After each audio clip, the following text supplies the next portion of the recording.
വിലായത് ബുദ്ധ നോവലായിട്ട് publish ചെയ്ത ഒരു ബുക്കാണ് വിലായത് ബുദ്ധ. നമ്മളുടെ GR ഇന്ദുഗോപൻ തന്നെയാണ് ഈ നോവൽ എഴുതിയിരിക്കുന്നത്.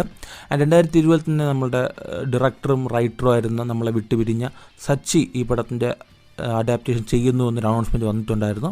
അൺഫോർച്ചുനേറ്റ്ലി ഇന്ന് അദ്ദേഹം നമ്മോടൊപ്പം ഇല്ല.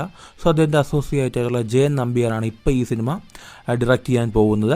ആൻഡ് ഓഫ് കോഴ്സ് പൃഥ്വിരാജാണ് ഇതിൻ്റെ അകത്തുള്ള ഡബിൾ മോഹൻ എന്ന കഥാപാത്രത്തിനെ അവതരിപ്പിക്കുന്നത്. ആൻഡ് ഈ സിനിമയിലെ ഷൂട്ടിംഗ് സമയത്താണ് നമ്മൾ പൃഥ്വിരാജിന് കാലിന് ഒരു ഇഞ്ചുറി പറ്റി എന്നുള്ള വാർത്തകളൊക്കെ വന്ന് എല്ലാവരും അറിഞ്ഞിട്ടുണ്ടാകും.